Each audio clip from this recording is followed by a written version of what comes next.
Last minute tip अगर कुछ aspirants के लिए हो? यार सी कोई लोग आप सभी लोग बराबर नहीं होते। कुछ लोग का होता है माइंड काफ़ी शार्प होता है, कुछ या लोग का थोड़ा-सा वीक हो सकता है, कुछ में थोड़ा स्ट्रेस हुआ रील खोल ली, उस पे फिर जो रील आई क्यों नहीं हो रही पढ़ाई, फिर वापस आए मोटिवेशन पे इंस्टेंट मोटिवेशन लिया फिर पढ़ने लगे। तो दिस सोशल मीडिया पार्ट कितना इम्पोर्टेंट है इसको रिमूव करना ड्यूरिंग प्रिपरेशन या रिस्ट्रिक्ट करना? तो that was the overall idea of कि प्रियांशु ने कैसे प्रिपरेशन की। तो आपको क्या लगता है एक मिथ ऐसा जो आप बस्ट करना चाहिए आईटी प्रिपरेशन के बारे में, जो एस्पिरेंट्स में बहुत कॉमन है? सी वो चीज़ नहीं है, हमें यहाँ भी हार्ड वर्क करनी पड़ती है, बट फॉर श्योर जब तक हम आईटी में रहते हैं इट फील्स लाइक कि यार काफ़ी ज़्यादा हेक्टिक चीज़ें चल रही है, but when you come out of IIT, when you go somewhere, when you tell someone कि मैं आईआईटी से हूँ, आईआईटी बॉम्बे से हूँ, this is my ID card, then you see कि आपका वैल्यू क्या है। हाँ। देन तो that was the overall idea of कि प्रियांशु ने कैसे प्रिपरेशन की। तो आपको क्या लगता है एक मिथ ऐसा जो आप बस्ट करना चाहिए आईटी प्रिपरेशन के बारे में, जो एस्पिरेंट्स में बहुत कॉमन है? सी ऐसे कई सारे मिथ्स तो है, बट वन थिंग मैं तो सिलेबस के बारे में ही बोलना चाहूँगा, बिकॉज़ आई फ़ील कि ये सबसे बड़ा मिथ होता है जेईई एस्पिरेंट्स का कि अगर सिलेबस मैंने कंप्लीट नहीं किया है, तो मेरे से जेईई नहीं होगा। सो ये काफ़ी ज़्यादा मिथ रहता है, पर इट्स टोटली रॉन्ग। मतलब आप सिलेबस कंप्लीट नहीं भी करो, जेईई एडवांस में 40% लाने पे आपको टॉप 7 आईआईटी मिल जाती है। या 40% लाने के लिए अगर आप 60% चैप्टर, 70% चैप्टर पे अगर अच्छा से कमांड कर लेते हो, ऑफ कोर्स आप 40% स्कोर कर पाओगे। सो वो चीज़ या हो गई जेईई एडवांस के पर्सपेक्टिव से। जेईई मेन्स के पर्सपेक्टिव से चूँकि questions most of the chapter से आते हैं एंड ज़्यादा डीप नहीं आते हैं क्वेश्चंस। मेबी कुछ चैप्टर से डीप क्वेश्चन आए, पर काफ़ी सारे चैप्टर से ऊपर-ऊपर से क्वेश्चन आते हैं। तो इट इज़ के सारे चैप्टर्स को एक बार गो थ्रू कर लो एंड जितने एटलीस्ट जितने कमांड हुआ है ना, उसको अच्छे से कर लो एंड एक्यूरेसी मेंटेन करो। डोंट थिंक कि मैं ज़्यादा क्वेश्चन टिक कर दूँगा, 4 +4 -1 है तो ज़्यादा हुँ। नंबर आ जाएँगे। ये बिल्कुल भी नहीं होता। एक्यूरेसी बहुत ज़्यादा मैटर करती है। आप एक्यूरेसी मेंटेन करो। जितने भी आपने कमांड हाँ। किया उसको अच्छे से करो। इतना स्ट्रॉन्ग करो कि आप उस क्वेश्चन्स को बना दो। अगर आपको बुक में आंसर दिख जाए कि ये आंसर कुछ और दिया हुआ है, तो यू शुड बी श्योर एक बार जस्ट आप अपना सॉल्यूशन दोबारा चेक करो एंड अगर आपका सेम आंसर आ रहा है, तो यू शुड कॉन्फिडेंटली से कि बुक का आंसर गलत दिया हुआ है। बिकॉज़ आपने 2 बार उसको चेक किया है, सो आपको इतना कॉन्फिडेंट होना चाहिए एंड ऑफ कोर्स कॉन्फिडेंस आपसे अपने मन से तो नहीं आती। कॉन्फिडेंस के लिए आपको हर एक चैप्टर से 200 क्वेश्चन, 300 क्वेश्चन किए हुए होने चाहिए। Then after build this confidence. Yeah so that was a great point कि self yeah confidence is the most important at the end of right. The day. अगर हुँ, आपको अपने पे कॉन्फिडेंस नहीं है, तो नहीं निकलेगा exam, to be right. Frank. So Priyanshu overall आप अपनी जर्नी को अगर एक समराइज़ करके कोई गोल्डन पॉइंट देना चाहें जेईई एस्पिरेंट्स के लिए, कीपिंग इन माइंड कि अभी जेईई आने भी वाला है, तो वो एक कोई एक ऐसा golden point? See the golden point is only PYQ. अभी से पीवाईक्यूज़ करना आप शुरू कर दो एंड अभी से चूँकि अभी नवंबर चल रही है, नवंबर भी एक्चुअली लास्ट होने वाली है। सो अभी हाँ। से आप ट्राई करो कि वीक में 1 पीवाईक्यूज़ तो होनी चाहिए। प्रॉपर 3 घंटे की पीवाईक्यू जो कि जेईई मेन्स ने पूछा है, कोई कस्टमाइज़ेशन नहीं। एग्ज़ैक्टली आप वही पीवाईक्यूज़ 3 घंटे बनाओ, आपसे जितने बनेंगे उतने बनाओ एंड उसी के बेसिस पे आप अपने को इवैल्यूएट करो कि आप कितने मार्क्स का स्कोर कर पा रहे हो। सो ये अभी से आपको शुरू करना चाहिए। So this I would recommend for JEE aspirants जो कि अभी 2 महीने बाद एग्ज़ाम देने वाले हैं। एंड ये फ्रीक्वेंसी वीक में 1 तो कम ही है। आपको दिसंबर के मिड तक या दिसंबर के स्टार्ट में इस फ्रीक्वेंसी को वीक में 1 बार के बदले वीक में 2 बार कर देना चाहिए। एंड आप ये 3 घंटे का प्रॉपर टेस्ट दो एंड टेस्ट देने के बाद इसका एनालिसिस भी करो कि आपसे कितने क्वेश्चंस बने, कितने क्वेश्चंस गलत हुए, कितने क्वेश्चंस में सिली मिस्टेक्स हुए, ये सारी चीज़ें। एंड नहीं बनता है तो सॉल्यूशंस आप देखो। इसमें बिल्कुल भी शर्म नहीं करना, कोई भी शेम नहीं है कि मेरे से क्वेश्चन नहीं बन रहा है, तो मैं सॉल्यूशन नहीं देखूँगा। आप सॉल्यूशन देख के सीखो एंड सॉल्यूशन देखने के लिए आई वुड से कि आप वीडियो लेक्चर ना देखो। इट्स बेटर कि आप रिटन सॉल्यूशन देखो ताकि आपका माइंड उसको एनालाइज़ करे कि जो लिखा गया है सॉल्यूशन क्या वो सही है? क्या इसका अल्टरनेट मेथड्स क्या हो सकते हैं? ये सारी एनालिसिस आपको माइंड करे। सो सी रिटन सॉल्यूशंस। या so that was a great golden point I would say. मतलब या ये इम्प्लीमेंट आई मीन आज जितने भी point we have discussed about preparation, I think each one was a golden point. Not it will be unfair to say that this was only. Yeah so that was the preparation part. Let's come on to थोड़ा past में आते हैं, थोड़ा time में back. आपके okay. Exam day पे आते हैं। How was your exam day experience and mindset? जैसे होता है ना कि फर्स्ट एग्ज़ाम जिसका पड़ता है, उनके हाथ काँपते रहते हैं फर्स्ट टाइम।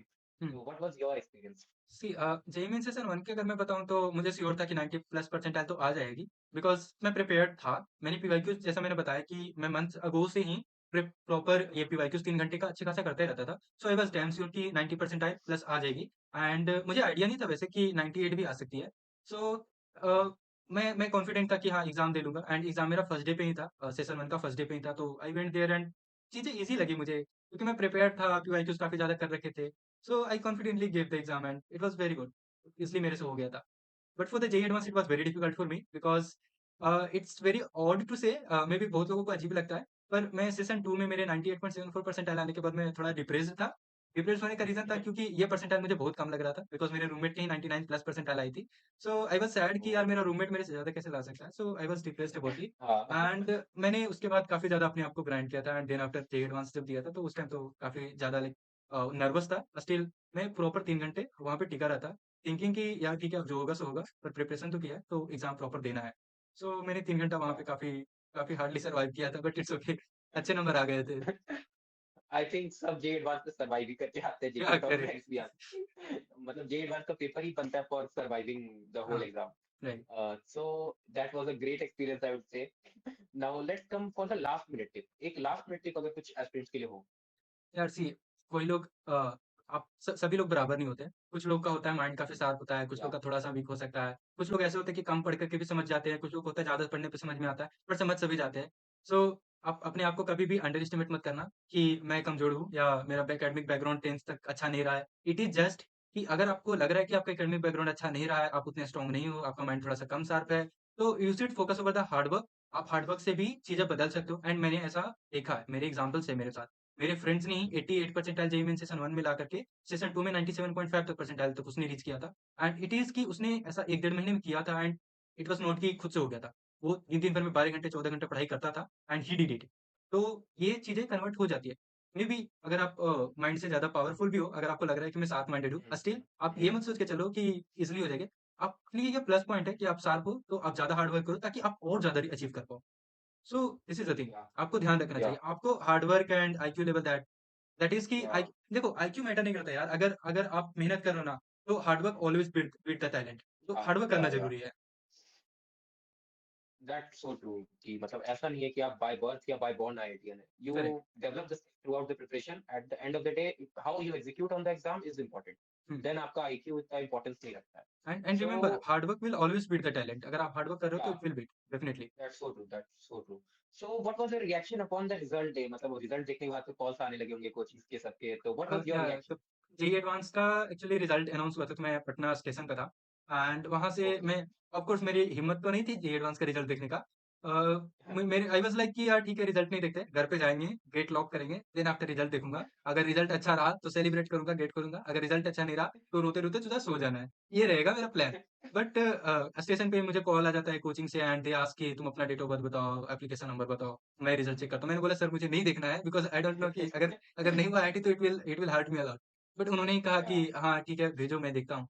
सो मैंने उनको भेज दिया था एंड दे सॉ कि हाँ, my rank was good and they told कि हाँ, कोचिंग में तुम्हारा सबसे अच्छा रैंक है एंड टॉप 7 आईआईटी तो कंफर्म है। That's so that's there great. I sorted कि हाँ, damn I am good, I am now IITian so it was nice. वो एक रिलीफ की फीलिंग आती है कि ना या वो जो करेक्ट प्रिपरेशन के टाइम में जितना स्ट्रगल और जितना वो किया था आपने उसका पे ऑफ हो गया। इट फेल्ट लाइक कि 2 साल मैंने जो कुछ भी किया ऑल वर वर्थ इट। या सो दैट वाज़ अ मतलब important point for the aspirant कि at the end everything is worth it. अगर आप मेहनत करते हैं तो you will get the results. And so मैं एक और चीज़ बताऊँ तो मैं जब आईआईटी यहाँ पे हाँ, आया या था, आईआईटी बॉम्बे आने के बाद, मैं फर्स्ट सेमेस्टर में क्या रियलाइज़ किया था, यहाँ पे मैंने जब देखा कि ऐसे मैं 10th फ्लोर बिल्डिंग में रह रहा हूँ, लिफ्ट से आ रहा हूँ, जा हाँ। रहा हूँ, इतने अच्छे माहौल है, इतने बढ़िया इंफ्रास्ट्रक्चर है। तो what I realised in my mind, I thought कि यार मैंने तो प्रिपरेशन किया ही नहीं अच्छा से। मैं इसके लिए से तो और अच्छा प्रिपरेशन कर सकता था, अगर मुझे पहले से अच्छे से आइडिया रहता तो। एक्चुअली मैं इतना ज़्यादा सोशल मीडिया से कनेक्टेड नहीं था, तो मुझे बहुत ज़्यादा अभी आइडिया नहीं था कि आईआईटी बॉम्बे कैसा दैट होता वाज़ अ है, क्या आई होगी वुड चीज़ें। Say that was a point in your favour कि आप सोशल मीडिया से ज़्यादा कनेक्टेड नहीं थे क्योंकि आजकल हाँ, you distractions is a you can lot. से। सो मुझे आईआईटी आने के बाद ऐसा फ़ील हुआ कि मैं आईआईटी आने के लिए और प्रिपरेशन कर देता अगर मुझे इतना ज़्यादा अच्छे से मालूम होता कि आईआईटी ये होती है। So all will be worth it for sure. हाँ। आप प्रिपरेशन करो बस। तो जैसे अभी सोशल मीडिया की अब पॉइंट निकल ही गई है तो बात करते हैं। जैसे बहुत सारे मतलब स्टूडेंट्स का ये प्रॉब्लम होता है कि प्रिपरेशन के टाइम कि ब्रदर अगर मैं लास्ट टाइम की बात बताऊँ, लास्ट टाइम मतलब जब एग्ज़ाम्स आ रहे हैं, हुँ, उस time hmm, you should always wait कि आपका मोटिवेशन ज़्यादा है कि डिटर्मिनेशन ज़्यादा है। आपका डेडिकेशन ज़्यादा है या डिस्ट्रैक्शन ज़्यादा है, sorry it's motivation versus distraction. आपका कौन-सा ज़्यादा है? अगर आपका मोटिवेशन ज़्यादा है ना, डिस्ट्रैक्शन रिमूव हो जाती है and I have seen this because what I had done hmm, कि मुझे चूँकि जेईई क्वालीफाई करना था, मुझे आईआईटी आना था। So what I used to do hmm, मुझे इंटरनेट की ज़रूरत पड़ती थी, सो मेरा रिचार्ज 1.5 जीबी पर डे का रहता था एंड वो रिचार्ज रहने की वजह से क्या होता था कि डेली डेटा मिल रही है तो हुँ, डिस्ट्रैक्शन हो जाती थी, शॉर्ट्स देख लेता था। इंस्टाग्राम तो ठीक है मैं रिमूव कर दिया, अनइंस्टॉल कर दिया, लॉगिन नहीं किया या फिर या अकाउंट डिलीट कर दिया पर यूट्यूब को स्टॉप नहीं कर पाते थे, वो तो फ़ोन में रहेगा ही। इवन लेक्चर्स भी देखने पड़ जाते थे तो यूट्यूब रहेगा। सो यूट्यूब के शॉर्ट्स डिस्ट्रैक्ट करते थे। सो व्हाट आई डिड कि रात के मैं 12 बजे जैसे ही नेट रिन्यू होता था, मैं हम्म, 12 बजे से 12 बज के 20 मिनट के अंदर में, बस 20 मिनट में यूट्यूब ओपन करता था। जो कुछ भी मुझे वीडियो मिलती थी, मूवीज़ मिलती थी, सब डाउनलोड करता था एंड सारे डाउनलोड करके एंड तुरंत में डिलीट कर देता था। सो इट वाज़ माय स्ट्रेटजी कि मैं जो कुछ भी डाउनलोड करता था, सब डिलीट कर देता था बिना देखे, just to waste my data. 1.5 GB को मैं पूरा वेस्ट करता था, 1.2 जीबी वेस्ट करके 300 एमबीज़ रफली मैं बचा लेता था, जिसमें मैं पूरे दिन पीवाईक्यूज़ सॉल्व करता था या फिर व्हाट्सएप पे अगर कोई मैसेज आया तो वो देखता था। सो इट वाज़ एंड ये क्यों हो पाया? सो इट वाज़ कि मेरा मोटिवेशन डिस्ट्रैक्शन से ज़्यादा था। इस वजह से मैंने अपना ये हैबिट बनाया कि मुझे रात के 12 बजे 15 मिनट में सारे इंटरनेट ये वेस्ट करने हैं। I am not saying you कि आप कॉपी करो। इट इज़ कि आपको हाँ, डिस्ट्रैक्शन को रिमूव करने के लिए आप अपना खुद का एक स्ट्रैटेजी बनाओ। रिमेंबर कि आपका मोटिवेशन ज़्यादा बिल्कुल। होना चाहिए, तो आप खुद एक अपना स्ट्रैटेजी बिल्ड करो ताकि ये रिड्यूस हो सके। That was a very unique point. मतलब you can apply or you can create something unique like that, but that was a very unique point. I mean अच्छा, I had used so many strategies during preparation. uh, that was a great part. I would say मतलब कि हुँ, सबकी preparation journey अलग होती है and everyone has a unique strategy. I would say. Hmm, but आप कैसे उसे इम्प्लीमेंट करते हैं for betterment of your preparation is important. Yeah so एक इम्पोर्टेंट क्वेश्चन कि what is the role of mentorship किसी के भी लाइफ में या किसी के भी प्रिपरेशन में, स्पेशली फॉर ऑनलाइन जो ऑनलाइन पढ़ते हैं। सी मेंटोरशिप काफ़ी ज़्यादा मैटर करती है। द रीज़न इज़ कि आपकी कोचिंग में पढ़ाई होती है, वो एकेडमिक चीज़ें बता देते हैं, सिलेबस बता देते हैं, टॉपिक्स बता देते हैं, पर इट इज़ कि आपको एकेडमिक कॉन्फिडेंस बिल्ड होता है, एकेडमिक प्रिपरेशन लेवल बूस्ट होता है। पर आप उस एकेडमिक प्रिपरेशन को आप मार्क्स में कैसे कन्वर्ट कर सकते हो, आप एग्ज़ीक्यूट कैसे करते हो, यहाँ पे स्ट्रेटजी मैटर्स करती है। एंड वो स्ट्रेटजी के लिए या द बेस्ट इज़ कि you refer to your teachers और यू रिफर टू समवन जो इस एग्ज़ाम को क्वालीफाई कर चुका है। आप किसी से या भी ऐसा रिकमेंडेशन ना लो, स्पेशली जो जेईई क्वालीफाई ना कर चुके हैं। उनसे तो आप ये चीज़ मत ही या पूछो बिकॉज़ जो वो चीज़ कर चुका है, they will always give you the better options. So आप उनसे कनेक्ट करो। आप किसी अगर आईआईटीएन से कनेक्ट हो पा रहे हो, किसी एनआईटीएन से कनेक्ट हो पा रहे हो, उनसे पूछो कि भैया आपके प्रिपरेशन में क्या डिफिकल्टीज़ थी? मेरे प्रिपरेशन में ये डिफिकल्टीज़ आ रही है, तो मैं कैसे सोल्व करूँ? एंड बिलीव मी आप जिस भी सिचुएशन से गुज़र रहे हो, most of us we have gone through that. हमने भी वो सारी चीज़ें झेली है। We were not aliens, we were not from other planet. Yeah हमने भी सिमिलर तरीके से प्रिपरेशन किया है, सब फेस किया है। सो इट्स बेटर कि consult your teacher, consult someone some mentor जो कि खुद आईआईटी से हो, एनआईटी से हो, अगर आप नीट की तैयारी करो तो एम्स से हो। सो इस तरीके का you you should try to some connect with some mentor. So for जैसे आपने खुद सुना from the person who is itself in IIT Bombay after so much struggle in his preparation, you can listen कि what is the role of mentorship and same we do at Dhruva mentors. Dhruva mentors जो होता है आपको personalised mentorship provide करता है in two form. एक group to group जिसमें आप एक ग्रुप का पार्ट होते हो जहाँ पे आपके आपकी तरह अदर एस्पिरेंट्स होते हो सेम एग्जाम जहाँ आपके ग्रुप को मेंटर कर रहे होते हैं वो आपके ही एग्जाम के top qualified rankers. For example अगर आप जेईई की प्रिपरेशन कर रहे हैं तो you will get the top rankers from IIT Bombay, IITs, जो आपको गाइड करेंगे। एंड स्पेशल पार्ट क्या होता है मेंटरशिप का कि टीचर्स तो ठीक है जो आपको पढ़ा रहे हैं, टीचर्स आर टीचिंग, बट अगर आप मेंटरशिप लेते हो ऐसे किसी स्टूडेंट से जो करेंटली आईआईटी या एम्स में पढ़ रहा है, आपको जो लेटेस्ट ट्रेंड है एग्जाम्स का, मतलब हम लोग जैसे फॉर एग्जांपल जो लेटेस्ट हम लोग जो सिलेक्शन हम लोग की हुई है, तो हम लोग को तो पता है कि लेटेस्ट क्या ट्रेंड है एग्जाम का, क्या किस टाइप के क्वेश्चन आ रहे हैं। टीचर्स का क्या हो गया, उनका बहुत टाइम हो गया एग्जाम दिए हुए, तो मे बी बहुत टाइम, आई थिंक बहुत टाइम भी, अब क्या 2 या 3 साल में जेई जेई का बात करें तो अपने राइट, ट्रेंड चेंज कर रहा है। तो you will get a better insight from mentors की कैसे प्रिपरेशन करनी है। और बहुत सारे पर्सनल क्वेश्चन होते हैं, जैसे मैंने थ्रू आउट द वीडियो कहा कि सबकी जर्नी अलग होती है, यूनिक होती है। तो अगर आपको लग रहा है कि आपकी जर्नी में कुछ ज्यादा ही यूनिकनेस है या कुछ आपको पर्सनलाइज ज्यादा चाहिए, तो you can also connect through a personalize mentor जो आप स्पेशली आप पे फोकस करेगा, आपके लिए प्लान्स बनाएगा, आपके बैकलॉग के लिए स्ट्रेटेजी बनाएगा, आपके लिए टाइम टेबल एंड शेड्यूल भी रखेगा, एंड आपको पर्सनली गाइड करेगा थ्रू आउट योर प्रिपरेशन कि आपको कैसे प्रिपेयर करना है, या आपको कोई भी पर्सनल डाउट वो पर्सनली क्लियर करेगा। So these are the two mentorship we are providing as Dhruva Mentors, and we are the top rankers of the exam, basically. So for more details, you can by yourself visit mydhruvamentors.com or contact on the phone number on the screen by WhatsApp. We will reach out to you. और अगर आपको कोई और doubt है mentorship के बारे में, you can just comment down in the comment section. So last but not the least question for the day, how is the life at IIT Bombay, मतलब वो जो ड्रीम लाइफ होती है प्रिपरेशन करते टाइम, इज दैट रियलिटी और की something else? सी जब तक हम आईआईटी में रहते थे ऐसा नहीं है कि हमने जेईई के समय बस जितना रिगर किया है यहाँ पे। इवन जो आपके आपसे बड़े एज के हैं, जो आपके अंकल के एज के हैं, दे ऑल्सो स्टार्ट टू से बैठिए प्रणाम सर जी, ये सारी चीजें होती है। या इट्स लाइक कि आपका आपको एज से कोई जज नहीं करता। They always see as a big personality, someone who has achieved in life. And yeah it's great into greats when you come into IIT, you get international exposure. मतलब it's not कि yeah I mean and you are in between the top mind of the India. It's like कि जब या आप सभी intelligent people के बीच में होते हो, तो आप भी इंटेलिजेंट बन जाते हो। एंड इवन या कि अगर सभी लोग अच्छा कर रहे होते हैं ना, अगर आपसे अच्छा नहीं भी हो पा रहा है, तो आप पीछे चले जाते हो उनके पीछे कि यार सब लोग इतना अच्छा या करे, तो मैं कम से कम थोड़ा तो अच्छा करूँ।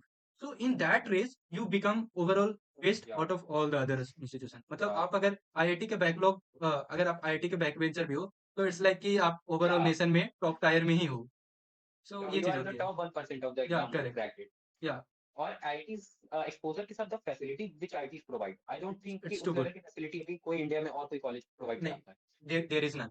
कुछ नहीं है. I mean yeah, in IIT you get to play over 20 plus sports. आप सभी गेम खेल सकते हो. आप क्रिकेट खेलो, या, फुटबॉल खेलो, बैडमिंटन खेलो, बास्केटबॉल, बेसबॉल, स्क्वैश, सभी तरह का गेम आप खेल सकते हो. इवन आप या, नेशनल लेवल तक गेम खेल पाते हो. इट्स नॉट जस्ट कि yeah, limited to IIT. National level तक गेम खेल सकते हो. आपको यहाँ पे म्यूजिक के लिए म्यूजिक का स्पेसिफिक क्लब, रेसिंग में आप इंटरेस्ट रखते हो रेसिंग का स्पेसिफिक क्लब, अगर आप ड्राइंग में इंटरेस्ट रखते हो तो ड्राइंग के लिए स्पेसिफिक क्लब होती है यहाँ पे. इवन अगर आप स्पेस में इंटरेस्ट रखते हो तो स्पेस के रिलेटेड एक क्लब होती है. अगर आप इवेंट में इंटरेस्ट रखते हो, टेक में इंटरेस्ट रखते हो, कोडिंग में इंटरेस्ट रखते हो, हर एक चीज के लिए आपका स्पेसिफिक क्लब होता है. एंड आप जो या, चाहो वो चीज कर सकते हो, उस चीज में मास्टर कर सकते हो. एंड यू या, get the I would say best thing here. The the club culture eight IIT is very good, I would say. या एंड आईआईटीज का एक्सपोजर की आप एग्जांपल इसी से ले सकते हो कि whether it be field from stand up to civil services, yeah you can correct. See IIT in everywhere.